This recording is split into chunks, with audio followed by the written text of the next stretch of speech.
Welcome to the Jazz Piano School podcast. In this free lesson, I'm going to be teaching you how to integrate the flat 9 extension. Now, a lot of times when we go to improvise and integrate extensions into our playing, we have no clue how to do this. And a lot of the education that I received throughout my journey was just try and experiment or just try and throw it in there somewhere.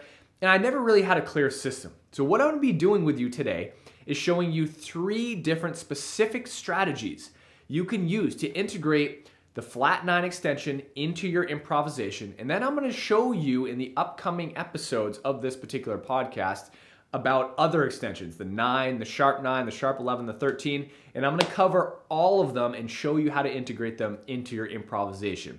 That way you can get some amazing, gorgeous sounding jazz colors when you're improvising.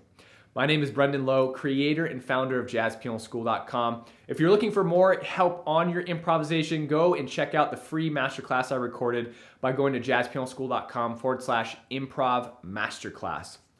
In that, I'll teach you the 5 most important steps you need to learn in order to crush your improvisation. It's a completely free masterclass and it'll teach you so much, so definitely go check that out. But with that being said, let's dive right in. All right, now as I just mentioned, there's going to be 3 different types of ways you can use extensions for the most part. Running up lines, arpeggio, and landing directly on the extension and moving about kind of in a miscellaneous way. So we're going to tackle number 1 first. And again, this is going to be for the flat 9. So using the flat 9, I'm going to take a C7 chord, a C7 dominant chord. So our flat 9 here is going to be this D flat, right? Here's our regular 9. Here's our flat 9, okay? And if you don't know about extensions, that's okay. You know, just kind of bear with me. But these are going to be colors that we can use to improvise with. So in a 2-5-1, most of the time, you're going to get dominant chords connected to minor chords, meaning you'll see a minor chord going to a dominant chord. Now, everything I'm about to show you can be used just over a dominant chord as well. But just for the purpose of teaching right now, I'm going to use a 2-5-1 to help show you how the extension comes into play. So here we go. There's our first extension. Now I've just landed on this, and that's going to be step number 3 I'm going to get to in a second. But my line is going to continue to run up the piano. I'm going to show you a couple different ways you can do this. So here I started with the 3rd of my G minor 7, went down to a half step blow approach, back into the root, and I'm just going up the diatonic scale now, Dorian mode here, and then landing on my flat 9, right? When the chord hits, that's okay. I normally teach chord tones to land on chord tones, but this is how you're going to do it. If you land on an extension, that's completely okay too. It's going to give you that color.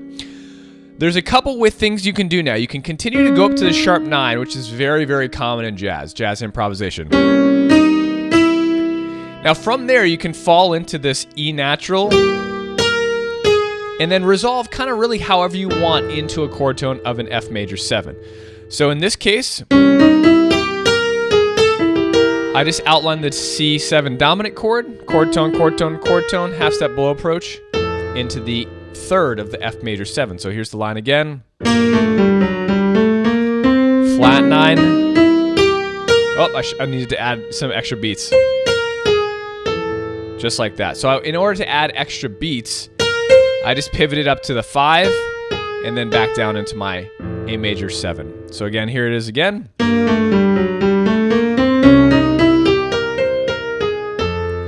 So I'm getting the flat 9 and the sharp 9 in my line there. And usually as we're moving up, if you're moving up and you want to land on the flat 9, or let's say you land on the 7 of your dominant chord. So let's say you have a line that goes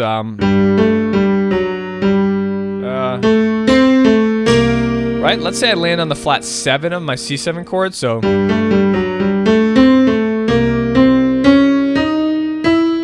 you can still run up using this flat 9. It's kind of like your altered scale here, or your half whole scale.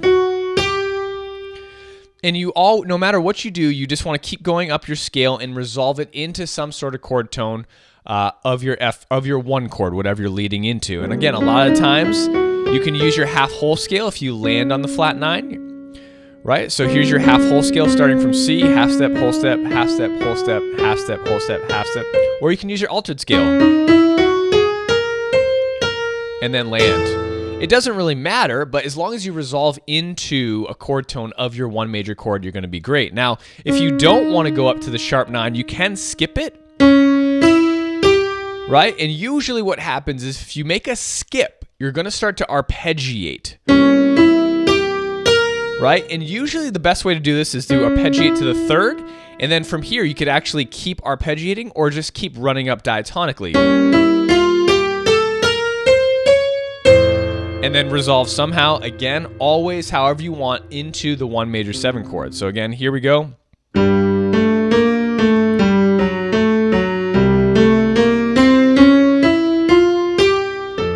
Right, so in that case, I landed on the flat 9, skipped to the 3rd because I chose not to use the sharp 9 here, and then just landed, went up diatonically up a Miscellaneous scale and landed on that A natural, right?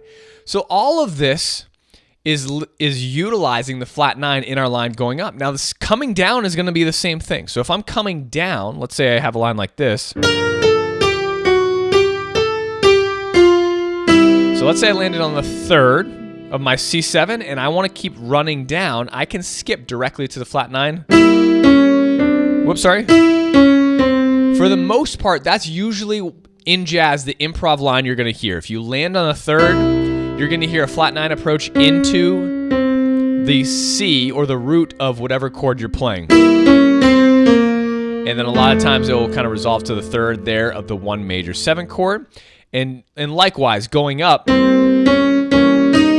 usually a lot of times the sharp 9 is utilized if you land on the flat 9, or people are making arpeggiation motions up like this, up from the flat 9 through your dominant chord, okay? Those are going to be the ways to use a moving line up and down. And again, like I said, coming down. Anytime you're passing by the region of the flat 9, you can always use that flat 9 to drop down into the root of the dominant chord and then resolve however you want into a chord tone of your 1 major 7, right? So that's a line running up and down. That's going to be essentially texture 1 is when you're moving in a scalar motion or steps, right? And what I mean by steps is just note by note by note that are very close to each other. Skips or arpeggiations are going to be next. Okay, so when we utilize skips or arpeggiations, you can utilize the flat 9 in a lot of different ways, right? If you take a voicing like this, 5, flat 7, flat 9, 3, when you get to any of the chord tones,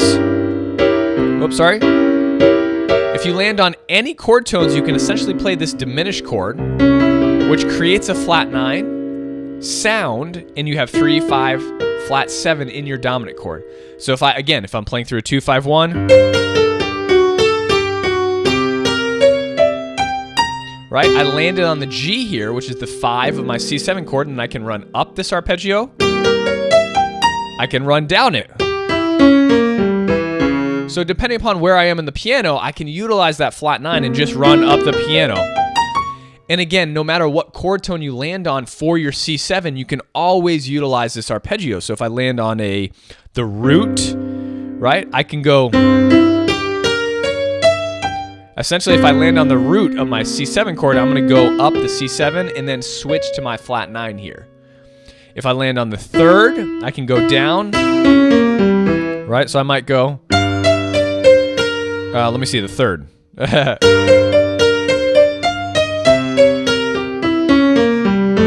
And again, we're always resolving into a chord tone of the major 7 chord that we're moving into. So that's going to be the majority of the way that arpeggiations are used with a flat 9 chord, which makes your improv sound really, really awesome, right? Any chord tone you land on within the dominant chord, you can just make it a diminished chord, which adds that flat 9. So here's a C sharp diminished, essentially, E diminished.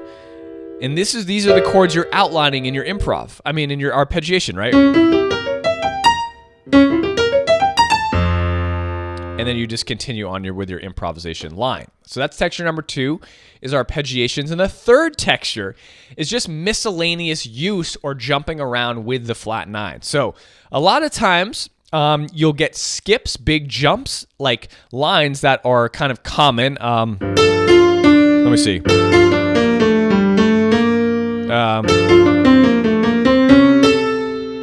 Right? So if you land on the flat 9 here again, this is a very common movement between the flat 9 and the 13 of a dominant chord. And then resolution into your chord. So it doesn't always have to be a systematic approach, but, right? You can make kind of skips that go up to the 13, down to the 13, or any kind of really skip that you like in general. I mean, there's lots of common movements like I just described here. Again, another common movement is up to the 3rd, which I showed you, down to the flat 7.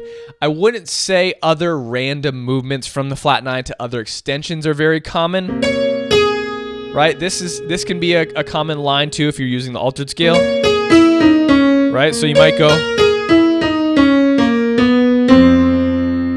okay, so play around with the different movements. I'd say you can jump up to the 3rd, you can jump up to the 6th, right? You could do that. So going flat 9, 5, that's a really nice line.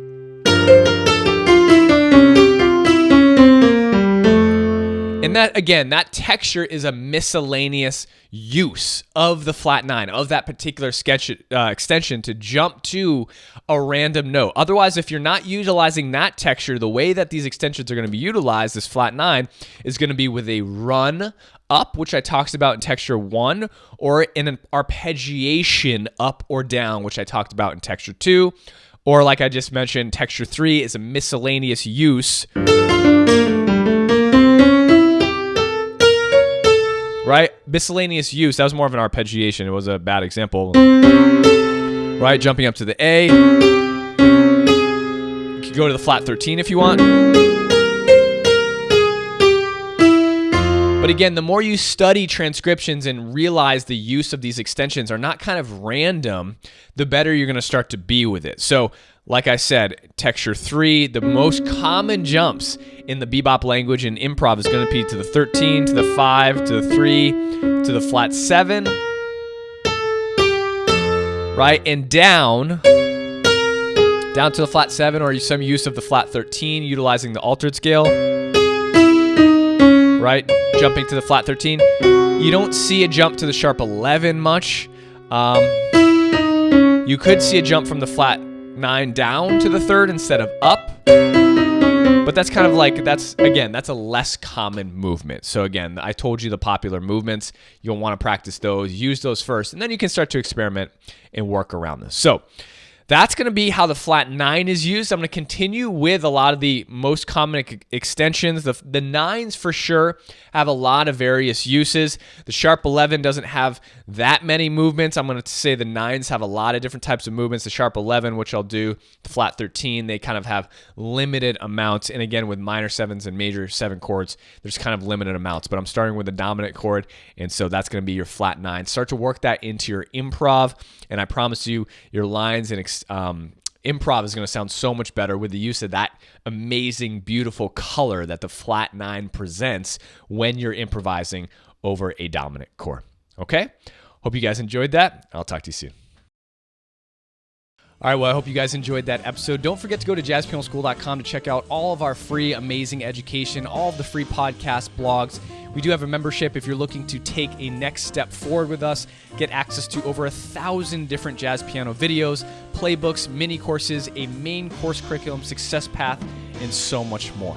If you have any questions, feel free to email us at support@jazzpianoschool.com. I hope you have a wonderful day, and as always, happy practicing.